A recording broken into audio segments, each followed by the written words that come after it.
create something unique, create something that sets you apart. And a year and a half ago, this guy said to me, "What the fuck are the blue zones?"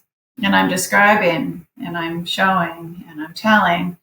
And then boom, what happens? Netflix. This episode is brought to you by FultonFishMarket.com, the most trusted name in seafood. FultonFishMarket.com is the e-commerce provider for New York's iconic Fulton Fish Market, the largest seafood market in the Western Hemisphere, trusted by top chefs for over 200 years. Fulton Fish Market provides a range of world-class seafood options. FultonFishMarket.com can help you serve a wide range of customers, whether you serve high-profile individuals or just strive for culinary excellence. They deliver directly to your doorstep in all 48 contiguous states, providing a comprehensive selection of the finest seafood, from wild fish to caviar and shellfish. When it comes to seafood, FultonFishMarket.com is our go-to destination and the name we trust. Let's celebrate those who support us and dive into this episode of the Private Chef podcast with a taste of excellence and freshness. Visit www.fultonfishmarket.com to get 15% off your first order. Use code PrivateChef at checkout. Welcome to the Private Chef podcast, serving the 1%. I'm your host, Hennche. And on our show, we speak to the best chefs, how they honed in on their skills to excel in the industry, and what it takes to work as a private chef for some of the most exclusive clients in the world. Welcome back to the Private Chef podcast. I'm your host, Hennche. I'm thrilled to introduce our special guest today, the gourmet chef, Claudia Stritmatter. After dedicating 2 decades to a successful career in medical business development, where she dove into the health benefit of the blue zones lifestyle as a means of disease prevention, Chef Claudia seamlessly transitioned into the world of culinary arts. Now a seasoned and innovative private blue zone chef, she is also the proud owner of Your Gourmet Chef private catering services. Join us as we draw inspiration from her journey, exploring how her inner passion and accumulated knowledge over the years led her to shift from the health business to managing culinary focus on crafting healthy cuisines. Welcome to the show. Thank you. So, what came first? The interest in the medical field or a passion for cooking? Oh, geez, that's a good question. Thank you. I was born with so many allergies, and then my youngest sister as well, that due to those, we had to eat a special way. And I grew up with my hands in food because of that. Halloween was the worst holiday of the year. So, based on that, I knew that in order to stay healthy as a child, I had to not go into homes that had cats because of the eyeball reaction. I, couldn't, no dairy because of a protein allergy to the whey. My baby sister and I. So my youngest was born with a developmental disability that had things. And so we all became conscious of heart issues and ear issues. And so just a lifetime spent looking at mediating food, what we could eat, couldn't eat in order to not suffer. She and I would suffer pretty dire reactions. And so we cooked everything from scratch. We had the lighting in that town when we were born to grow the garden food. And then, weirdly enough, parallel to that, my father worked as the president for a large stevedoring company. And it went from being small to expanding United States to expanding globally, and became Stevedoring Services of America Marine. So all the ports of the world providing the labor for anything that moves, by sea, land, trains, automobiles. And so anything from electrical to food to, they owned Food Services of America, which is now U.S. Chef's Restaurant, right? So that exposed us to the world of people and countries and entertaining in home with platters of sushi at age 2. You know, I've eaten sashimi since age 2. I'm not allergic to that. So does that answer your question of what came first? I would think it's from birth. I had to pay attention to food, and I'm also creative. I drew my name upside down and backwards. That's how I read, and obviously I can't do that anymore. But my brain. So do you cook recipes upside down and backwards? Sometimes. You know, this is how a lot of new things come through. You know, I mean, all recipes at some point are pure experiments, and they're like just pure creativity or even straight up mistakes, and then they end up being something, and then like, oh, exactly. And I talk in circles to get to the point. So my apologies to your listeners, but that was the part that came first, right? How to save my baby sister's life, how to prevent my own reactions, and flash forward. I would pursue 7th grade. They said, what kind of week-long private school, what kind of week-long camp do you want to go to? Soccer camp or this or that? Was any kind of camp for that week. And I chose sushi camp. I would always choose food. I didn't even know there is a sushi camp. Well, at that school there was. And so we moved into this lady's house for the week, and we learned how to make sushi, right? So I've just always pursued handmade food items. But back to blending 4 kids and getting them to their next stage of their life, I've had real jobs, and I say real. I feel like I'm in a fantasy world now because I'm doing what I love. But I just thought I needed to be earning an acceptable amount of money to get our kids into college, pay for college, if you will.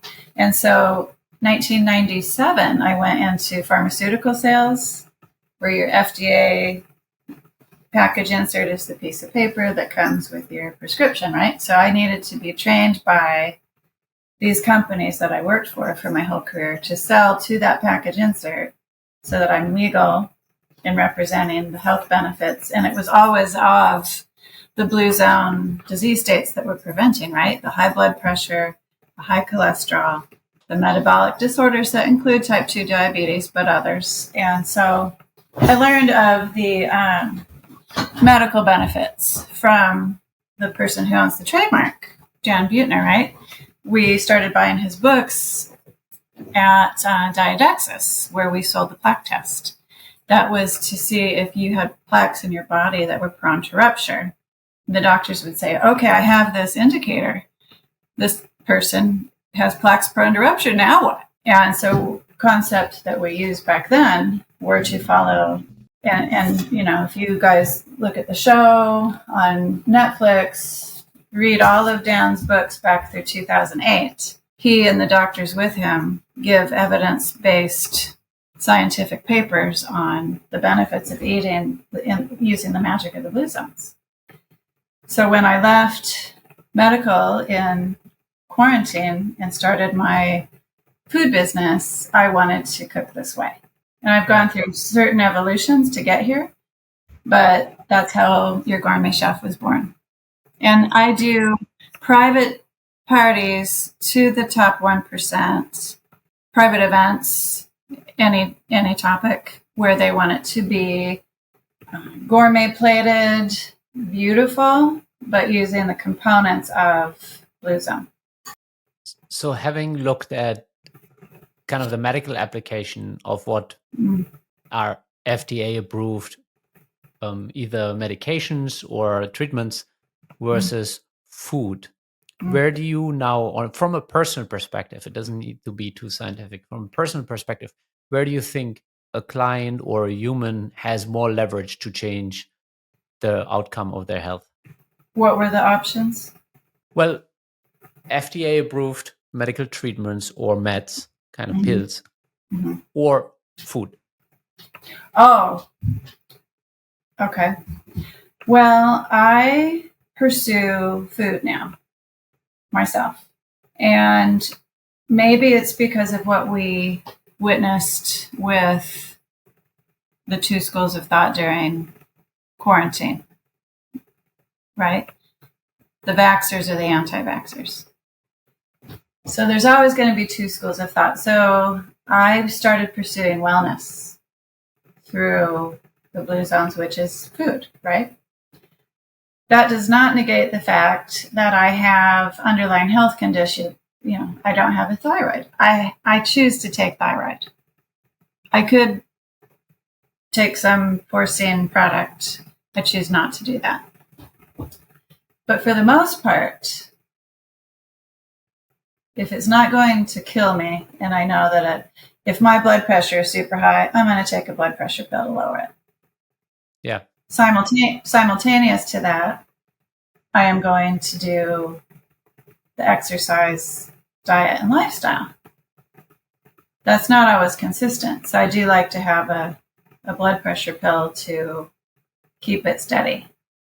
Yeah. But if it comes to, let's say, mental health, if I could get away without taking a mental health pill, I would. And that could be through more exercise, healthy living. So I guess I marry the two, but I also go to a wellness clinic where that person uses hoo-hoo stuff, you know, the electromagnetic frequency and the vitamins and the energy levels and whatever. And he says to me, you have to decide who you're going to sleep with. You can't sleep with both of us.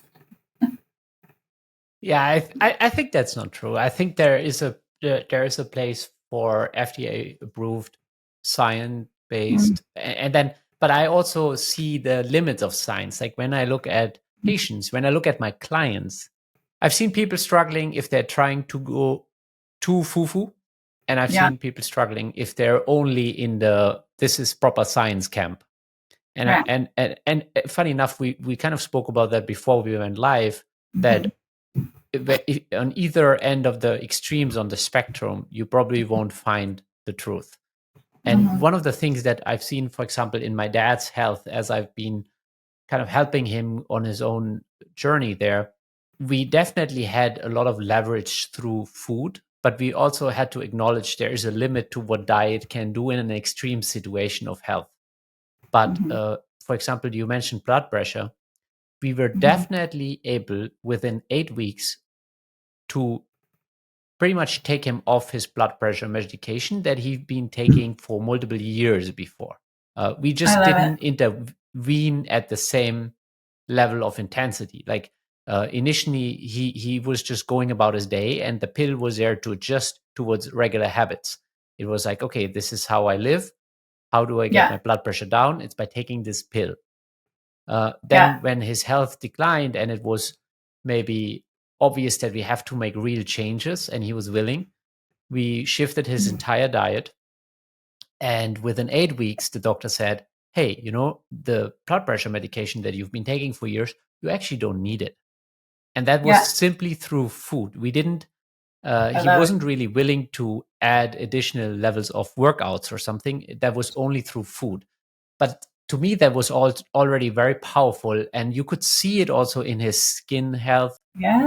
Like his overall, I think he physically felt better for that initial period before his overall health declined because of the cancer. But at least for me, that was a really powerful indicator that there's real leverage in diet. And that's also something I've experienced myself. And with some of my clients, the problem with food is it's not as convenient as pills. Like people that I see struggling losing weight, some of my clients are inclined to take Ozempic, or, you know, those new wonder drugs, blockbuster drugs they're called now, because, you know, instead of actually dealing with the underlying condition by changing your diet, you're just taking a pill, and it's so much easier. So I feel like the natural instinct of most humans is not becoming disciplined or kind of wrapping their head around a new diet. They would much rather take the quick fix, which is usually a pill or a shot or something.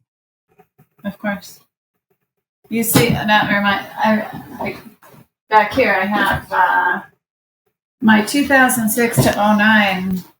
Look, I won Joe Montana to come to Seattle because our division sold a market share percentage increase, right, of a pill that he was taking.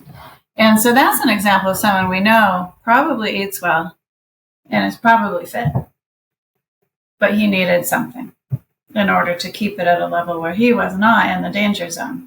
And programs like attracting him, of course, Joe Montana comes to town for a pharmaceutical company.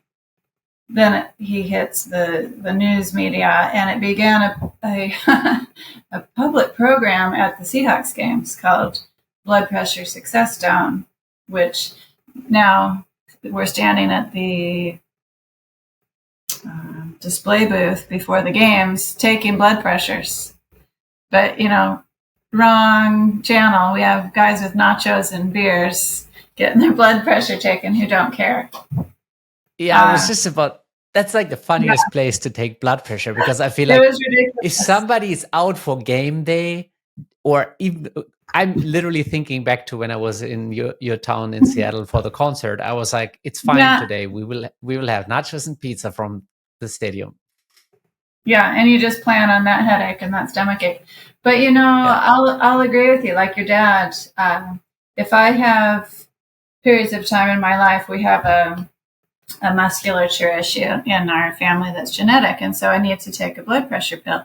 But if I'm super healthy, my blood pressure goes so low that I need to lower my dose, because then I bottom out and I start to faint, right? So I say as low medicine as we can, and definitely just getting back to life is beautiful. I've had a pivot at my age now in my 50s where I can make a choice. I have this many years left to live scientifically.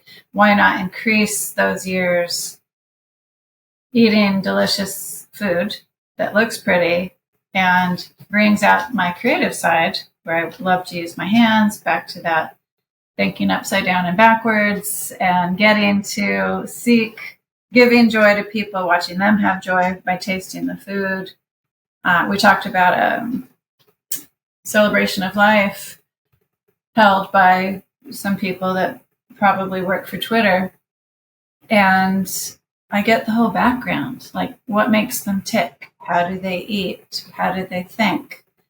What do they want? And, I'm making handmade ice cubes with the foraged huckleberries. I have farmers and suppliers that I go to, and I say, I want foraged things that I can make fancy ice cubes. That's how I think, is how do I give joy to the thing I'm going to, using the concepts of earth. Yeah. And I think this is also what the top clientele, like you and me, we both work for actually more than 1% of the 1%. And what I've seen over the years is that especially younger folks from the technology, whereas a lot of that comes out of Seattle too, they're very interested. Okay, at first they would like to live a more comfortable life, have a certain level of wealth. And many of them then turn towards to like, okay, how can I live a very long life? And that's again, Blue Zones is an indicator to go into that direction. And there's very different approaches as to how to prolong your life. What do you think are the common themes when clients approach you? Why do they want to work with you? I'm just now coming back to LinkedIn where I met you. However, I have been using the Meta platforms because it's easy, and we're lucky. We can have, if you're starting your own thing, we can have a day job and then advertise for a side hustle, right? And so in lockdown, I started advertising for my first part of this food concept. Repeat the question for me, so I stay. So what are some of the common themes that, given that you're so specific, cooking, Blue Zone, longevity based, why do people would like to work with you and kind of What are their goals? Yeah. Okay. So Meta, I'm not afraid of the camera. Of course, I'm judgmental of how I look. Like, oh, I have my salty eye bag today, and oh, my hair, it's not hair day. It didn't turn out right. But that doesn't stop me from putting out content. And in the beginning, especially, it was lives or it was videos. It was a little whatever the fuck it was, a little dance with a whisk. And people thought, oh, she's fun, right? So it started out Food is Loved by Fun Claude, which is a nickname. And then it evolved into, oh, now I want to not just do meal prep delivery where people think I'm fun in the neighborhood, but now I want to take it to DoorDash. Well, quarantine, nobody wanted my food. Zero. So for 3 months, I think I spent a boatload of money on equipment and, let's say, training. And that business loss taught me, okay, it's okay to lose some money to pursue my passion. Now I'm going to pivot into what I really want to do, which is to attract people who care about their occasion, whether it's a birthday or a memorial or a boardroom dinner party or somebody just started a private school, K through 12. I guess they don't want to be in our public school system here where, America's changed with what we teach in our public schools. And so regardless, I get the background story and they love that I care.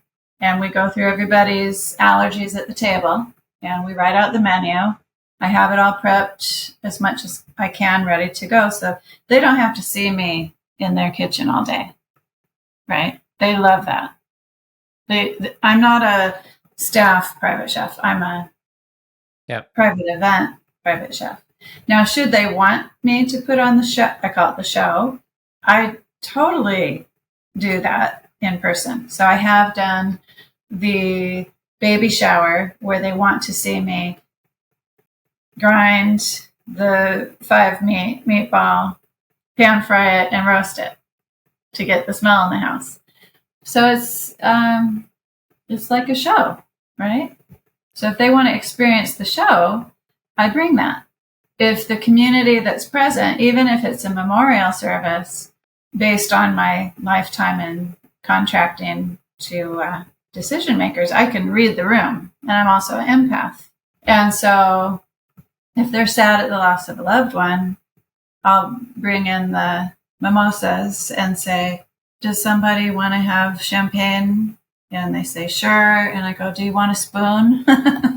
I tease them, right? So does somebody need a cuddle? And if that's not the room I'm reading, then I'm stoic and my German Norwegian self, and I zip my lip and serve delicious food and have the labor from the labor agency that is buttoned up in the attire and silent service. I don't find that as rewarding because I love to interact, but it's not about me. Yeah, I think that's in general. We're in service, and in service, it can never be about us. Like, unless we're maybe some Danielle Boulou who's making up some show or we go on TV. But even then, we're catering to a certain audience. And I think actually on a deeper level, the reality of life is it's actually almost never about us. There's very few days where it is about us and where others are okay with it being about us. But in general, I think if you want to have a fulfilling life, don't make it about us. No. It's always about them. It really is. I love hearing their story and bringing what they need to that event. And that has earned me relationships with people in just the past year and a half or two where they do build a relationship with me. And maybe it's because I'm older and I don't know. But, we have repeat clients that want to come use a specific Airbnb yacht, met us the first time, came back to experience us the second time, and now they want to rent out that yacht for a week next year and ask me, could you live on board with us and cook for that, right? So there is a relationship that builds, but it's not because I think it's about me. Yeah. It's because I actually care about them. I follow their kids on Instagram and I make comments to them, or I DM, and it has nothing to do with trying to make a sale. It has to do with I care. Yeah. The handwritten thank you notes, the little gifts in the mail. Yeah. Just celebrating whatever it is they're going through, whether it's gift, happiness, or loss, or celebration. Yeah. I'm say, I'm an empath. Yeah, we had a recent private chef meetup in Mumbai, and Chef Chavi, she's actually been on the podcast before too. She was there, and she spoke about the power of having little notes and gifts too. Like it's, I've been writing handwritten letters at time, depending on my clients. You know, notes. I like to give books where I think that they're applicable to their life situation. So there's just something to be said to, yes, this is a professional work relationship, but it's a relationship, and that can be nurtured in different ways without overstepping the professional boundary. True. And likewise, I have to say my biggest fiasco was cooking off brand, not cooking Blue Zone food. And I did it because I wanted the money. So you laugh all the way to the bank, but it was literally food across 6 yachts for an $80 million fireworks show. And the primary had never, ever had food that he could eat, which I would say is off the Chuck E. Cheese kids menu. But I chose to do it, and I fucking hated it. And I would never do it again. And here are all his friends across these yachts looking, because he would not let me make their food for them. Nope, they have to eat my food. So 5 or 6 yachts of, I signed an NDA, so I can't tell you, but they were probably horrified. You know, I've seen this before, and I honestly don't understand it. I've seen where principals force their food preferences onto their entire guests, and I'm like, why would you do that? Like, aren't you aware that your preference is so specific and maybe has nothing to do with what your guests would like to eat? Yeah. Well, I think it goes back to our pre-meeting where quarantine caused some mental health issues, depression, loneliness, isolation.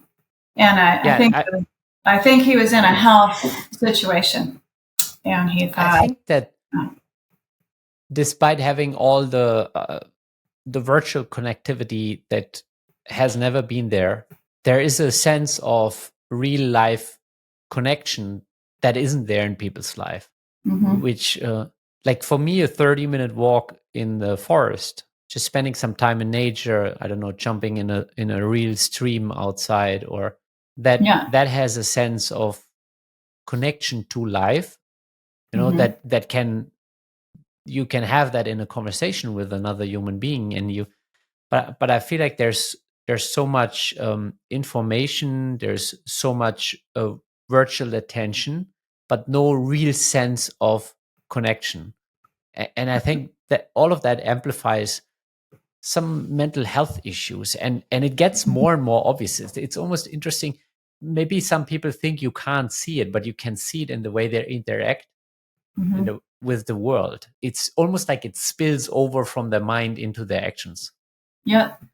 As I grew in my medical career, I was spending a lot of time on airplanes. I would have national territories and at least Midwest, West. So tons of time on airplanes. And it was, I'm walking the airports to get my walk in. But I'm also eating restaurant food because I need to entertain. And boy, I could not appreciate nature even when I'm around it when I came home. And there's something about now having developed this purposeful brand at Your Gourmet Chef of using the concepts of wake up, have purpose, right? Having pursued a meditation spiritual practice, if you will, that's helped. And I'm so much more able to see, like the fine grains of sand or the pine needles or the mushroom growing in the forest. I'm too afraid to pick it myself. I watched your most recent YouTube/podcast with the forager guy, and now I'm going to watch his show. And I have to say I have, imposter syndrome being here, because I think I'm nothing. Why do you want to talk to me? Little old me. Because your guests are so prominent and amazing. So I hope you know how much benefit your podcast offers me. Thank you. See, but you also have something to share, which this is kind of the nature of imposter syndrome. It's that you've developed something. You have a deep knowledge into blue zones, which some of us don't have.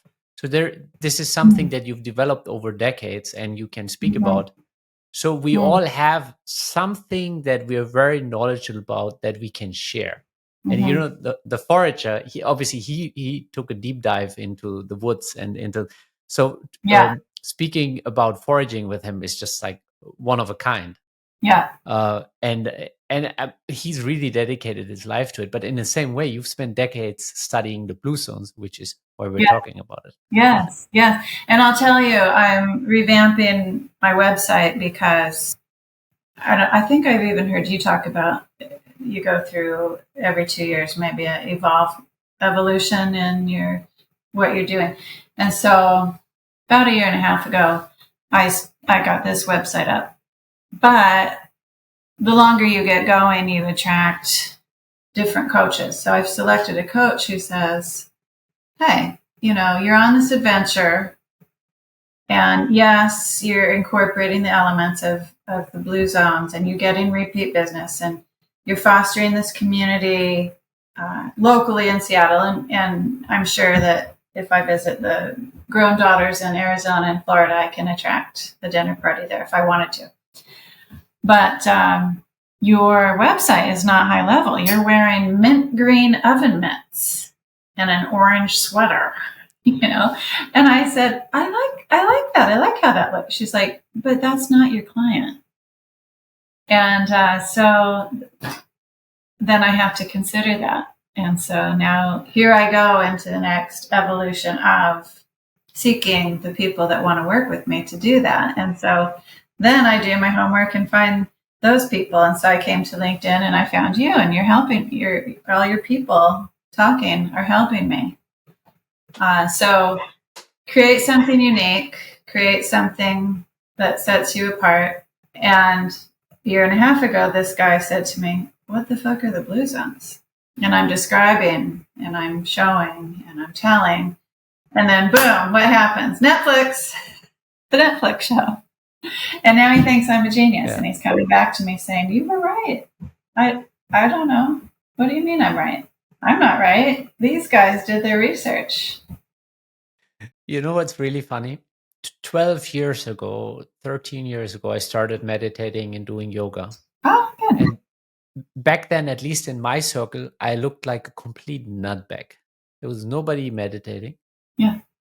And but at the same time, for example, when COVID hit, I felt like that really allowed me to very smoothly go through that collective experience. Like, yes, it was a challenge. There were different things coming up, but I couldn't really relate to many of the other challenges that some of the folks around me prescribed, because I was like, okay, it just allows me to do more yoga, meditate more. And, I kind of had a good time through it. But I also didn't have any direct losses as such. So I acknowledged that other people had a completely different experience there than me. But now in that same circle, there's a lot more people who realize the benefits for mental health in meditation. And I think it's more in the zeitgeist now because of the challenges that arose. And it's more obvious, and people are looking for something that allows them to feel more grounded and more connected. Mm-hmm.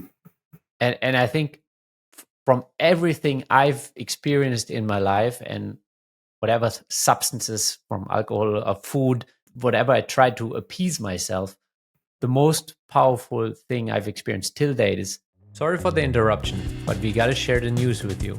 Nothing fishy from FultonFishMarket.com. They're delivering world-class seafood from New York City's legendary Fulton Fish Market straight to your door. Their fishmongers have helped countless chefs get what they need when they need it for over 200 years. Trusting FultonFishMarket.com means their experts work tirelessly to make your day run smoothly. Let your cooking skills shine and elevate your dishes with amazing seafood from FultonFishMarket.com. Meditation, deep states of silence, multiple days. Like just last month, I did another kind of short 4-day silence, complete silence, no communication, no reading words, no phone, nothing. Everything is off. And I dedicated the entire day to meditation and yoga and just going as deeply inside as possible, because that sense of connection that one can have within, it will put anything in perspective. And I think actually my yoga teacher, he always says the only way out is in. That's so cool. My practice is not silent. We listen to pre-recorded podcasts, and they are Buddhism based, but it's super cool. You don't have to believe in that practice in order to benefit from it.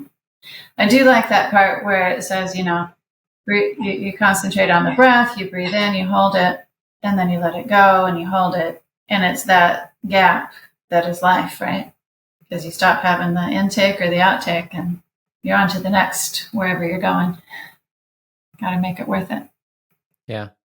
You're breathing around, I think it's around 21,600 times a day. Wow.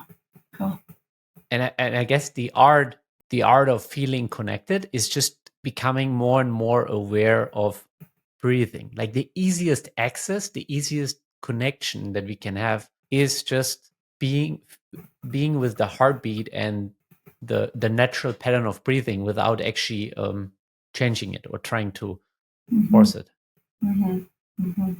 Yeah, they say name it in your head, right? Just name it. Which comes back. What do you mean by that? Whatever it is, like kind of name your intention, go into the meditation, and whatever it is, you can name that thing, but not process it. Don't judge it. Kind of tying it back together, where do you see the patterns of mental health in blue zones? What distinguishes? I know there is a community aspect to blue zones and where people thrive. What else is beneficial when it comes to mental health that you've seen in the study, in the science of blue zones? Sure. I mean, if you watch the program, and anybody that's listening to your podcast and has access to your YouTube probably has Netflix. And so I think it's 5 episodes is all it is.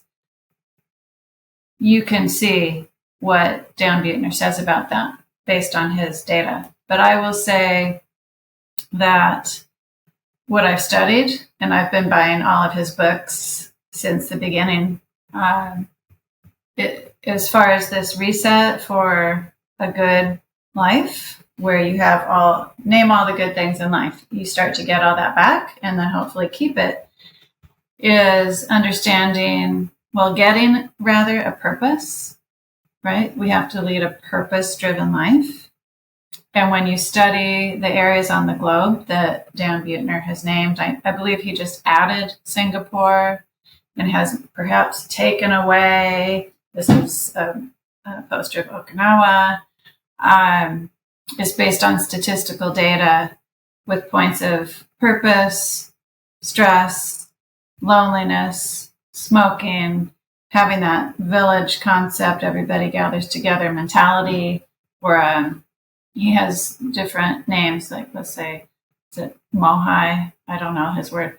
But your group of people that you rely on a daily basis, right? The village mentality of eyeball to eyeball contact with your neighbors each day. And if you don't see somebody or they don't see you, they come looking for you and find you and make sure you're okay. Obviously, for you and I in the food industry, what you put in your body matters. And so keeping that as much plant, slant, legumes, your complex carbs, if you will, heavy on the carbs, but legumes and tubers and grains, and keeping them as close to Mother Nature as you can. But hey, I'm going to eat some butter noodles with you, Hannes, right? And then something that you believe in, something that you believe in greater than you, whatever that is, whether it's a religion or a practice, something spiritual, maybe that meditation practice, the exercise, obviously. Yeah. And the interesting thing about Blue Zones is it's not exercise in the sense that we think of going to the gym. It's just like the natural habitat is such, or that there's like they by default have to walk some 7,000, 10,000 steps a day. Yeah. It's just like, small remote islands and such without cars, some of them at least. And I find that interesting. Ever since I've kind of picked up on that you do need muscle to live a long life, because without muscle, the likelihood of you falling is very high. And the minute you fall, your mortality goes up significantly. Yeah. And so now when I see my mom maybe carrying a case of water or something, I'm happy. I'm like, yeah, you carry it.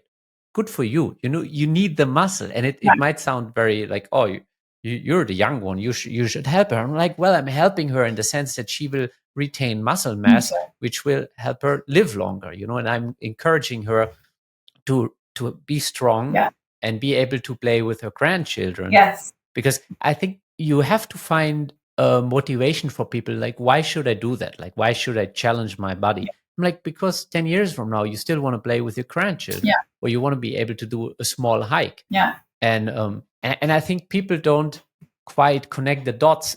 Like the minute somebody retires and they become too comfortable sitting in a chair, I don't think they connect the dots with mortality there. But it's a real issue, and I think Blue Zones kind of naturally work against that. Yeah.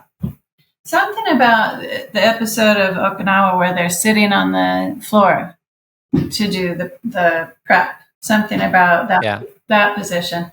And I'll say too, when I left the travel job and I started cooking, just the standing and the prepping and the movement and the hauling and the shopping and the farms and the pike place and the seafood monger, I'm so much more healthy doing this work, mentally and physically. So it's very funny. Yeah. Some of my friends are sometimes surprised how physically fit I am, but I never go to the gym. Like, I don't go to the gym.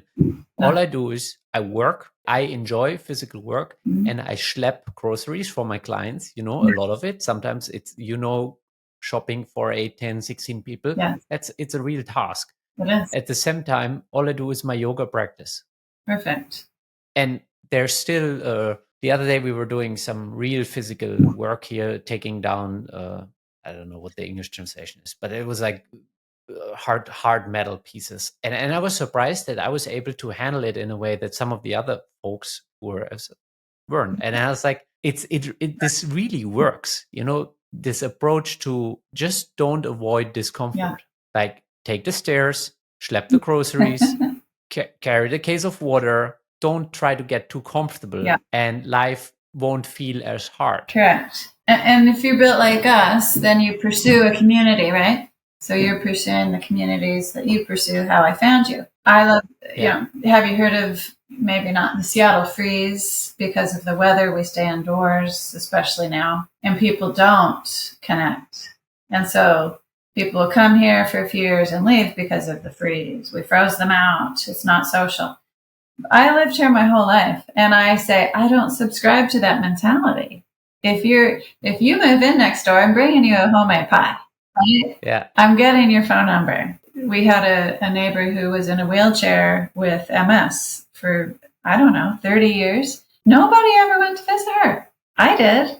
I had coffee with her. I pursue people. So you have to want it. Yeah. Life's an adventure. And so now my street is aging. They're all original owners of their homes, and I check in on them, and I take them food, and I go to lunch with them, and I get involved in the community. I've joined Rotary in order to work at the food bank.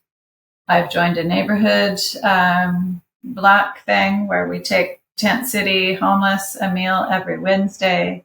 So I do that once a month. Like, I want to give. I pursue giving, but it has a side benefit of social too. Yeah.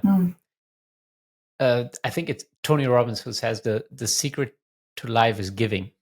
Oh, good. And I think it's true. Like, whenever I was maybe selfish, and I would say that the younger version of myself, maybe 15 years back, and so for whatever reason we're more egocentric and we think the world is there for us, maybe, in a sense. And then as we evolve, I think it really rings true with me that the richness of the day-to-day experience is really in sharing and giving and caring for others.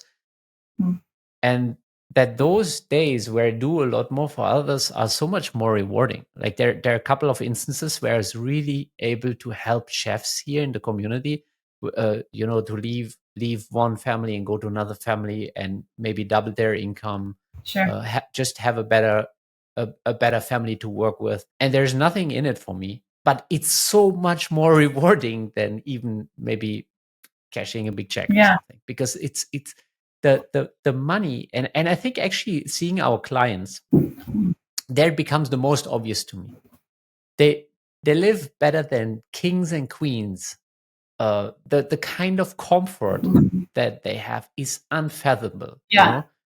But unless they find a sense of community, relationship, and I mean real trust in community, not just like being part of some fancy club, where you're making sure that the highest fees in the world, so it's just 1% of the 1% of the 1%. I mean, real sense of connected community with trust, where people got each other's back. They're like sometimes very miserable, and you can see it. Obviously, they all have their own thing going. So the beauty of that is that what we think we need in life is far more achievable, because it's really a feeling. It's like, how do I want to feel on a daily basis? And it has nothing to do with millions of dollars.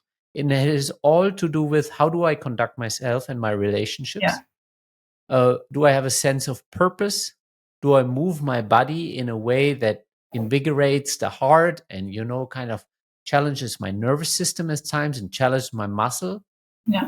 And in all of that, you can find a real sense of fulfillment that I would say is very much within reach for all of us. I agree. It's almost like, through the pursuit of being a private chef for private people using concepts of the Blue Zones, I'm living a Blue Zones life. And it's a circle. It's good. Yeah. It's good. And I think actually it becomes more and more important to encourage people to do that, because everything will get more comfortable over the next decade.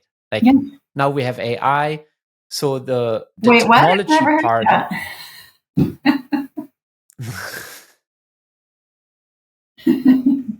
So things will get incredibly comfortable, which just means I think that people's mental health and physical health issues will amplify.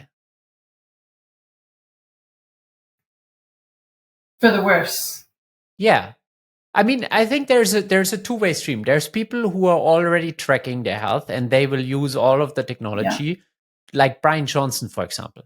He's like, he considers himself the most measured man in history, and he's trying to reverse his aging by any means possible. And like, he's also big on diet, the way he's dialed in, but he's measuring any aspect of his health.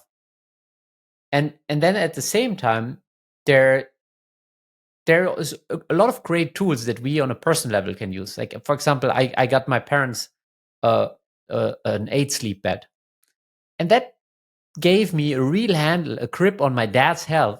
Long before the doctors were giving me any alarming news, I could tell that something has shifted in my dad's system, because I saw his heart rate changing in sleep. I saw his breath rate changing in sleep. So I had I had different markers, and I was like, something isn't right here. Something has changed. I've been following And your so I story think, with him. How's he doing? well, he actually passed 3 weeks ago. Oh, how nice. Yeah. But you're a caring son, and I love that about you.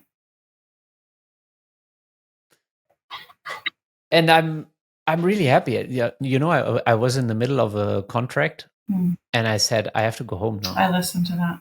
I would do the same thing. And Mm-hmm. and I was home. You know, Yeah, I went through it with him, and now I'm home for my mom. You know, she's I like, love that. as we're wrapping up, kind of. So we have a 130-year-old business here, Oh, which we're shutting down now. oh, Yeah. that's big. That's part of the blue zones is you stay with your people the whole life. Yeah, I don't know. I've tried to live my own lives on my own terms. Yeah, I've been in the US for over a decade now, and I've been away from home for actually half of my life now. Like I moved out at 17. yeah, But one thing I always told everybody, which at first they were like, "You're so far away." I'm like, "No, I'm just one flight away." yeah, And I think over the last decade plus, I've kind of held truth to that. Like I was like, whenever something happened, I was there, you know, and I think they felt it, and now they know that's the case. You know, I good. really try to make space for what's happening here and come back home when it's needed. Yeah. You know, I've been avoiding Thanksgiving for 9 years, just selfish reasons with my parents, my own personal problems. And I'm going back this year for the first time to be of service and be a good daughter. Yeah. Mm-hmm.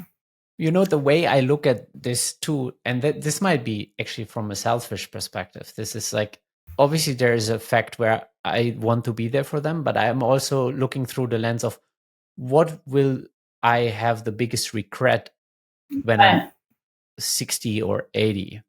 And the answer was never, oh, I will be upset that I didn't make that one summer in the Hamptons. You know, like the reality is families might have forgotten you by next year, or you know, like there's only so much a family cares about somebody who's cooking for them. And but I know that my family will always, including myself, care that I was there when it really counted. And that's kind of how I look at anything in my life. Well, if we're going to be an ambassador of this lifestyle, we need to adopt it, right? Do the right thing at the right time. Yeah. Yeah.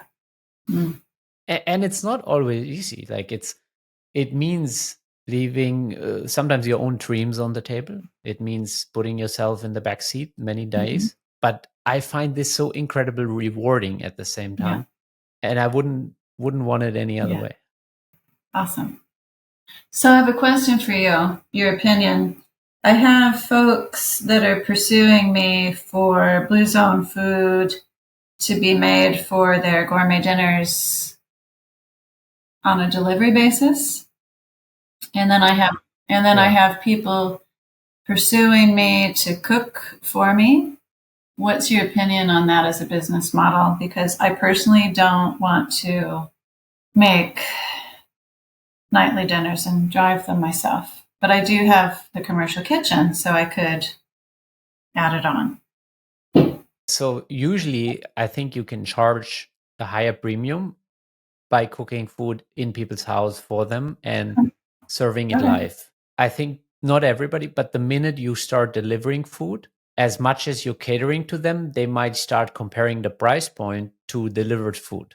So if let's say they have really good local options, and in Seattle, I think to some degree people do, unless they're outside of town, then your price point might get compared to what is the local delivery price for certain kind of meals. And then I think then your premium shrinks. And then the question is, which part do you enjoy more? Like I don't really enjoy producing meals in my own kitchen and then delivering. I'm already not a big fan of filling up people's fridge and putting notes on them and like here reheat it Me at too. this temperature for 10 minutes. Like the way I like to do it, and that's just my personal preference, and it's where I feel like I can charge the most money for my time is in live cooking for people when they want to eat it, serve it piping hot. And then I also have a different level of quality control because I'm serving it. Mhm. But then the question is, if you have a brand and you have a commercial kitchen, maybe you can hire help and you don't need to deliver it. And maybe you only build systems. Yeah. But then you're building a different kind of business. And that's a question. Do you want to build that? Do you want to deal with other people that eventually don't show up, where the delivery person might not show up, where the prep chef might not show up? It's a different business. So I've decided for myself, I don't want to work with too many people. I like to work by myself as much as I can, or with people that are really have been around me and I know exactly what I can do with them. And when they're available, I'm willing to take on something else. But in general, that's just how I like to conduct my business, and it's how I know where I'm happy with what I'm doing without taking on the headache like you, for example, with those 6 different yachts, and then you suddenly end up doing that you only do for the money. So I would say focus on what you're passionate about, and if you're willing to put in your own time, I would say stay with the cooking in-house. I feel like that's for me, because there you also have that direct engagement and you get a sense of appreciation. The minute you start delivering food, a lot of that is gone. And I think that ultimately most people are not willing to have the same premium. Agreed. And that's another thing about Blue Zones is the humility of the origins of the Blue Zones people was just to live a comfortable and fulfilling life. Yeah. Yeah. See, I think if people were more focused whether they are fulfilled within themselves over what their life looks like to the outside, then I think the world would be slightly different. Like so many people are trying to posture, whether it's to their immediate community, towards their family, or towards people they don't even know, and really, but there's still this inert need to posture, having certain. And the funny thing is, so I've spent over a year in India by now. At the same time, I work for the wealthiest people in the world. So I'm kind of in between those two worlds. So extremes, absolute extremes, where people live off $1 a day and where people live off $100,000 or $200,000 a day. So in between those extremes, I found that it's very much a choice to be joyful. Like I've seen people living on the streets of Bombay in the midst of the monsoon season, and they look genuinely more joyful and fulfilled than some of the wealthiest people I've worked for. And I find that so astonishing. At the same time, it kind of reminded me that I'm already incredibly well positioned from, like, the other day I was watching a series on a Delta flight, what it's 1923 or something. And there were still like some cowboys and farmers in the what is it called? One of the national parks. I can't recall the name right now. So, and I've seen them walking over the plains. In the meantime, I'm just flying like Yellowstone, over. Very Wyoming? convenient, from Yellowstone. Yeah, that's the one.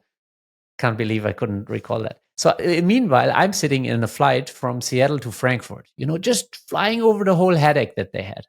Like all of those original settlers, the kind of struggle they had to go through to pursue a dream, an idea of a better life. And here we are, you and me and everybody that's listening. We're so incredibly positioned in life already. The level of comfort we have is undeniable. If we just compare ourselves to 1-2 generations back, forget about 200-300 years ago, life expectancy, healthcare system, medical advances, technology.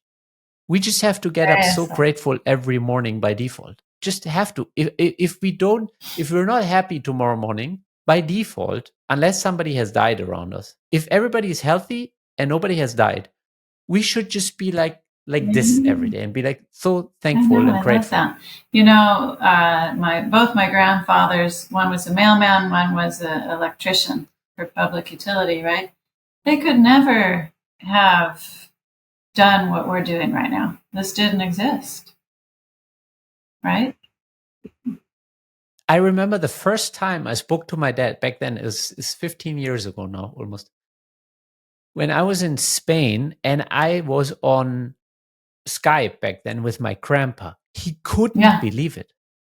I mean, the man grew up in an age where only businesses had phone lines in his town. Like the people at home didn't have phones. Forget about it. You would have to go to the post office to make a phone call to someone else's business to reach anyone. So here we are speaking in real time across the globe. And people take it for granted. And that's part of the issue, this incredible, like if I think back at the kind of cars that were driving around Germany when I was a kid, they're so simple. None of them had ACs. The majority of them didn't have ACs. Roll the window down. The cars were so much smaller. Yeah. Life was so much simpler, but people weren't less fulfilled. And I think this is where now it clicks. Now everybody is so comfortable. There's so much convenience, and they're wondering, why am I not feeling the way I should? Well, it's that serotonin fix from how many views did I get? How many likes did I get? Yeah. But I mean, I think so many artists, like world-class artists, and there is this story from Metallica, the band, in the formation of the band, they kicked out a member that I don't remember the guy's name, and I don't remember the guy's band. So anyway, but Metallica went on to become Metallica. The guy itself, the only goal he had in his life was to become more famous than Metallica. And he got super, super successful by any means, but he didn't surpass Metallica, because you can't surpass Metallica in a way. So he felt like a failure, despite being a multi-millionaire himself, selling hundreds of millions of records. I wish I would have the name handy right now, because it just sounds like almost made up, but I've heard it the other day on a different podcast. Yeah, so all of this comparing each other is all of this going for views, clicks, unless it comes from a sense of, I want to serve more people, it's completely pointless and it will leave you empty. So the only reason that you might want to reach more people is to have more impact. So all I'm saying is, people just need to find a sense of fulfillment where they are in each respective moment. Like, because the reality is, our life, no matter how bad it seems comparable to what we see on Instagram, Facebook, and all the others, it's already better than the life of over 115 billion people that have lived before us. I like how I planned my 1998 trip to Italy and London. I thought it was so cool using the dial-up internet with the sound of the phone line to connect. Oh yeah, and going to website to print out the form to fax in for the reservation. I thought that was amazing, like miraculous. Well, it is miraculous for somebody from the 90s, 50s. And that was a super cool trip. But flash forward, now I find my travel agent for Greek cooking. You know, I just went to Ikaria, Greece for Blue Zone Cooking School in end of June, July.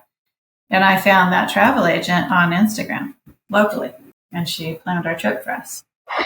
I went to cook for a client in London last month, and by coincidence, a month earlier, I started following a fishmonger in Chelsea, London. So I knew that fishmonger would have fresh hand-dived sea scallops. And that's so wild. The circumstances of me knowing about this particular vendor, just I really love that, because I didn't know I was going to London when I first followed that fishmonger. And I think Fulton is fine with me buying London That's fish. amazing. They don't ship to London yet. We bring this to a commercial break. What can I do to help you?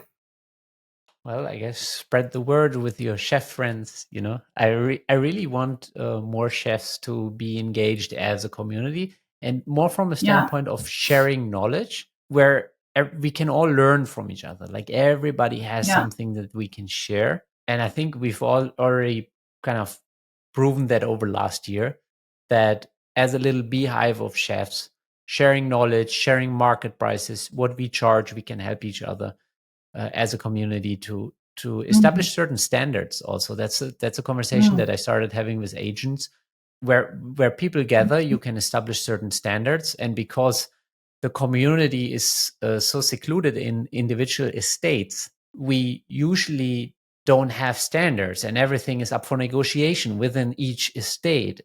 But I think the more principles find chefs that say, hey, you know, we like to do business a certain Yeah. way, this is how we like to roll, and being backed by agents, and I think then we can, at least to some degree, establish a good working environment for everybody, where they feel acknowledged, appreciated, and I think especially the principals that are bad actors, as much as we Yeah. cannot always name them, the industry is aware of them, and we want to protect younger individuals coming Yeah. into it getting burned, you know. So I that's listen to your speak. somewhere along those lines, I nurturing a agree. community. I'll do whatever I can in my small capacity to help with that. Was it Myria or Myriad I listened to, which has a service for full-time private chef seeking agents to get jobs. So it sounds like they're a good resource for the bad actors as well, since it's on that honor system or reporting system, if you will. But well, I think that's actually the most powerful kind of actually highlighting bad actors. Like most agents don't go to that extent where you're literally going down in a social rating. So there's that. And then in terms of standardizing, do you mean the way we bill? I think that the billing is always up for negotiation, and people have their own preference as to how they want to bill. But I think that, see, when I started cooking in the United States, I earned minimum wage. So and then I found a pay slip from my time when I was working in Spain. So now in the US, I bill in a day what I used to make in a month in Spain. But I only got there by trial and error, and kind of like deciding that my time was worth more, and trying to find clients who are willing to pay. So I think by sharing, we can accelerate that journey. Like just last week, I spoke to another chef, and I know people are hesitant to speak about how much they charge. But I figured also that women tend to charge less than men. And then I also learned that principals are more comfortable giving men more money. Then I also saw that there are certain ethnicities that, despite them maybe having the same skill set, and they will be paid less because of where the color of their passport. And I find some of those things mind-boggling. So, but at the same time, I think having an open communication about that is helpful, so that people can understand and feel comfortable charging more. And I think that when I say that, especially women tend to undercharge. I can see that. It's probably my background in that contracting for institutions into hospitals, where I learned how to create the obstacle or ask about their biggest challenge, right? Have you ever had a time when? So flash forward 20 plus years, I personally bill, and I get what I bill, or I say no. And I have the capacity to do that. But it's because I went through School of Hard Knocks in a previous industry, right? So I could see how a newcomer to market that's perhaps female, typically, just because of maybe our estrogen. I have no idea. But we are more of the softer, kinder, gentler, typically. Don't push for the price. And then, yeah. Yeah. And the only way I discovered this for myself is when people started approaching me with work that I didn't want, I gave them prices that I thought would push them away. But then I realized they were comfortable paying it.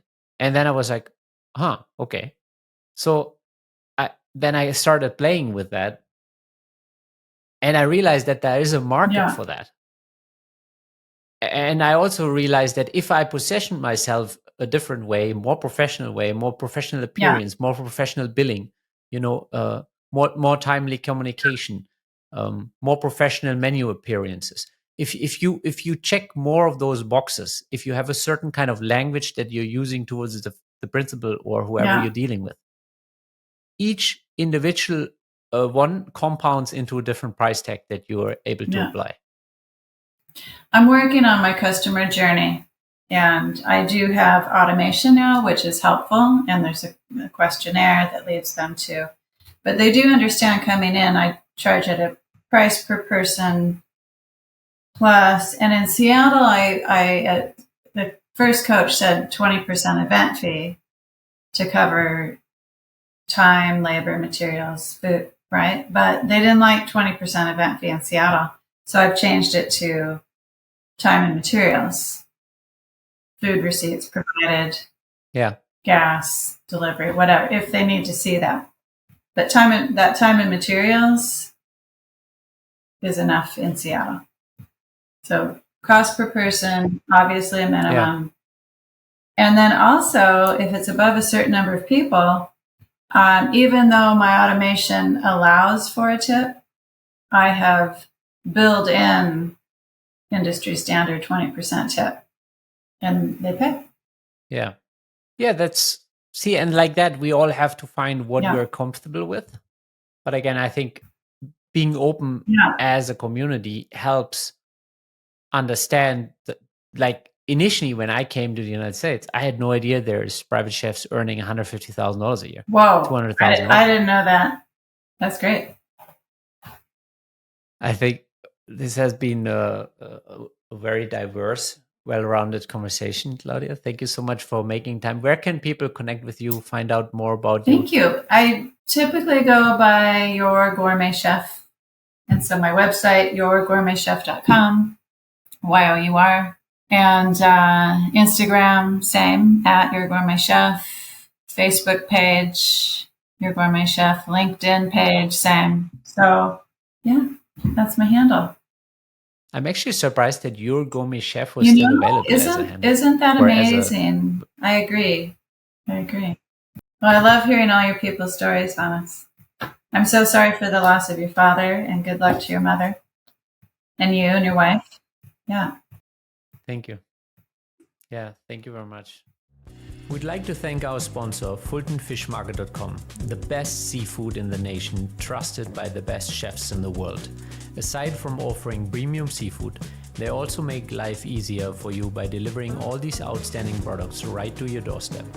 Visit the official website, www.fultonfishmarket.com, and explore the incredible selection of seafood and let your clients experience quality that has captivated palates for generations. Use code PRIVATECHEF at checkout to get 15% of your first order. When it comes to seafood, FultonFishMarket.com is the name we trust. Thank you for joining us at the Private Chef podcast. If you know any highly skilled chefs that want to take their life to the next level, make sure to share this podcast with them. And if you enjoyed this episode, click subscribe and check out our upcoming episodes. Thank you for listening.